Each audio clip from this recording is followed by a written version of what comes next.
ವರ್ಷಕ್ಕೊಮ್ಮೆ ಮಾತ್ರ ಬೆಟ್ಟದ ಮೇಲೆ ಭಕ್ತರಿಗೆ ದರ್ಶನ ನೀಡುವ ಚಿಕ್ಕಮಗಳೂರು ತಾಲೂಕಿನ ಮಲ್ಲೇನಹಳ್ಳಿ ಗ್ರಾಮದಲ್ಲಿರುವ ಐತಿಹಾಸಿಕ ಬಿಂಡಿಗ ದೇವಿರಮ್ಮ ಗಾಳಿಯ ರೂಪದಲ್ಲಿ ಬೆಟ್ಟದ ಕೆಳಭಾಗದಲ್ಲಿರುವ ದೇವಸ್ಥಾನದ ಗರ್ಭಗುಡಿಯನ್ನ ಪ್ರವೇಶಿಸಿದ್ದಾಳೆ. ಈ ಪವಾಡ ಸದೃಶ ಕ್ಷಣಕ್ಕೆ ಸಾವಿರಾರು ಭಕ್ತರು ಸಾಕ್ಷಿಯಾದರು. ದೀಪಾವಳಿಯ ಸಂದರ್ಭದಲ್ಲಿ ನಡೆಯುವ ವಾರ್ಷಿಕ ಜಾತ್ರಾ ಮಹೋತ್ಸವದ ಅಂಗವಾಗಿ ದೇವಿಯು 2 ದಿನಗಳ ಕಾಲ ಬೆಟ್ಟದ ಮೇಲೆ ನೆಲೆಸಿದ್ದಳು. ಬೆಟ್ಟದ ತಾಯಿ ವರ್ಷದಲ್ಲಿ 364 ದಿನ ಕೆಳಗಿರುವ ದೇವಸ್ಥಾನದಲ್ಲಿ ಭಕ್ತರಿಗೆ ದರ್ಶನ ನೀಡುತ್ತಾಳೆ. 2 ದಿನ ಬೆಟ್ಟದ ಮೇಲೆ ಭಕ್ತರಿಗೆ ದರ್ಶನ ನೀಡಿದ ಬಳಿಕ ಇಂದು ದೇವಿ ಕೆಳಗಿರುವ ದೇಗುಲದ ಗರ್ಭಗುಡಿ ಪ್ರವೇಶಿಸುವ ಸಂಪ್ರದಾಯ ನಡೆಯಿತು. ತಾಯಿ ಗಾಳಿ ರೂಪದಲ್ಲಿ ಗರ್ಭಗುಡಿ ಸೇರುತ್ತಾಳೆ ಎಂಬುದು ಭಕ್ತರ ದೃಢ ನಂಬಿಕೆ. ಈ ವಿಶಿಷ್ಟ ಪವಾಡವನ್ನು ಕಣ್ತುಂಬಿಕೊಳ್ಳಲು ದೇವಸ್ಥಾನದ ಆವರಣದಲ್ಲಿ ಅಪಾರ ಸಂಖ್ಯೆಯ ಭಕ್ತರು ನೆರೆದಿದ್ದರು.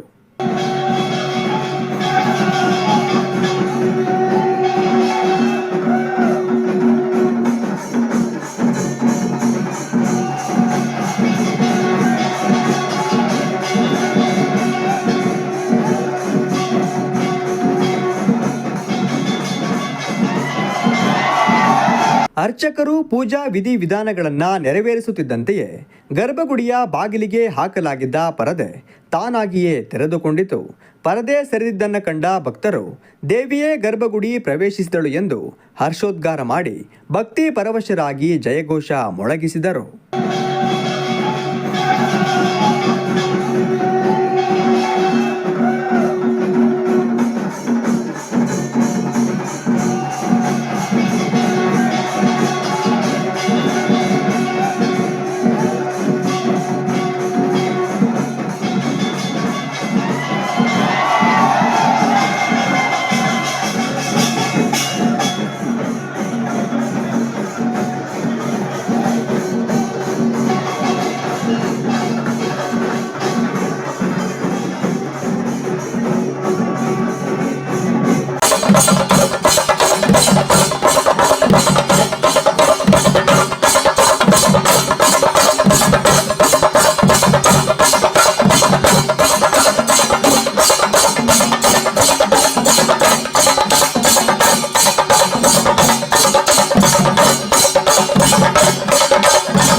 ಮಲ್ಲೇನಹಳ್ಳಿಯ ಬಿಂಡಿಗ ದೇವಿರಮ್ಮನ ವಾರ್ಷಿಕ ಜಾತ್ರಾ ಮಹೋತ್ಸವವು ರಾಜ್ಯದ ಮೂಲೆ ಮೂಲೆಗಳಿಂದ ಲಕ್ಷಾಂತರ ಭಕ್ತರನ್ನ ಆಕರ್ಷಿಸುತ್ತಿದೆ.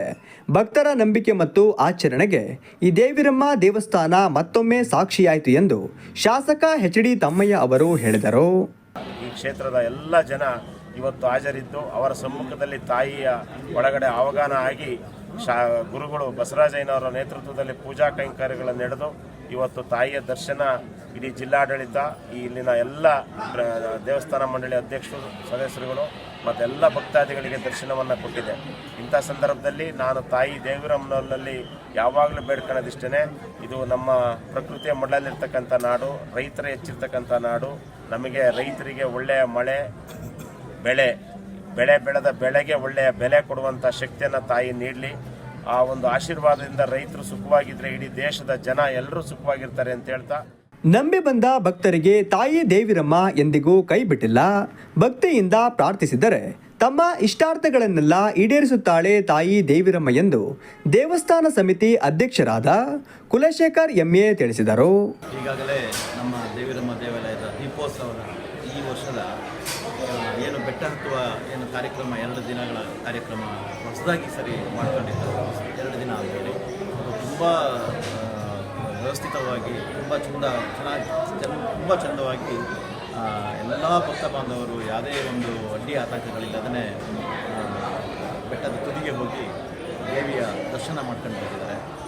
ಇದಕ್ಕೆ ನಿಜವಾಗ್ಲೂ ಕಾರಣಕರ್ತರು ನಮ್ಮ ಜಿಲ್ಲಾಡಳಿತದವರು ಎಲ್ಲ ಸಕಲ ಸಿದ್ಧತೆಗಳನ್ನು ಕೂಡ ನಮ್ಮ ದೇವಾಲಯದ ನಮ್ಮ ವ್ಯವಸ್ಥಾಪನಾ ಸಮಿತಿಗೆ ತುಂಬಾ ಸಪೋರ್ಟ್ ಮಾಡಿದ್ರು. ಹಾಗಾಗಿ 2 ದಿನಗಳ ಅಷ್ಟು ಮಳೆ ಬಂದ್ರೂ ರಾತ್ರಿ ಪ್ರತಿ ದಿನವೂ ಕೂಡ 3 ದಿನ ಕೂಡ ಮಳೆ ಬಂತು. ಆ ಮಳೆಯಲ್ಲೂ ಕೂಡ ಮಳೆ ಬಿಟ್ಟಿದ ತಕ್ಷಣ ಬೆಳಗ್ಗೆ 5 ಗಂಟೆ 6 ಗಂಟೆಗೆ ಮಳೆ ಬಿಡೋದು. 6 ಗಂಟೆಯಿಂದ ಸಂಜೆ ಏನು 5 ಗಂಟೆ ತನಕ ಅವಕಾಶ ಇತ್ತು. ಆ ಅವಕಾಶದಲ್ಲಿ ನಿಜವಾಗ್ಲೂ ಎಲ್ಲ ಭಕ್ತ ಬಾಂಧವರು ಶಿಸ್ತಿನ ರೀತಿಯಲ್ಲಿ ನಿಜವಾಗ್ಲೂ ಹೇಳಬೇಕು ಅಂದರೆ ನಿಜ ಭಕ್ತರು ನೋಡಿದ್ದು ಈ ವರ್ಷನೇ ಅನಿಸುತ್ತೆ ನಮಗೆ. ಆ ಕತ್ಲೆಯಲ್ಲಿ ಏನು ಅಂತ ಗೊತ್ತಾಗ್ತಾ ಇರಲಿಲ್ಲ, ಯಾರು ಅಂತ ಗೊತ್ತಾಗ್ತಿರಲಿಲ್ಲ. ಒಂಥರ ಅವಘಡಗಳು ಆಗೋದು ಬೇರೆ ಹೀಗೆಲ್ಲ ಆಗ್ತಾಯಿತ್ತು. ಈ ಸರಿ ತುಂಬಾ ಚೆನ್ನಾಗಾಗಿದೆ. ಯಾವುದೇ ಒಂದು ಕುಂದುಕೊರತೆನೂ ಆಗ್ದಲೇ, ಯಾರಿಗೂ ಒಂಚೂರು ಪೆಟ್ಟಾಗ್ದಲೇ ಶಾಂತತ ರೀತಿಯಲ್ಲಿ ಒಂದು 2 ದಿನಗಳ ಕಾರ್ಯಕ್ರಮ ತುಂಬ ಯಶಸ್ವಿಯಾಗಿ ನಡೆದಿದೆ. ಇದಕ್ಕೆ ಕಾರಣಕರ್ತರಾದ ಜಿಲ್ಲಾಡಳಿತಕ್ಕೆ ನಮ್ಮ ದೇವಾಲಯದ ಸಮಿತಿಯಿಂದ ಧನ್ಯವಾದಗಳನ್ನು ಅರ್ಪಿಸ್ತಾ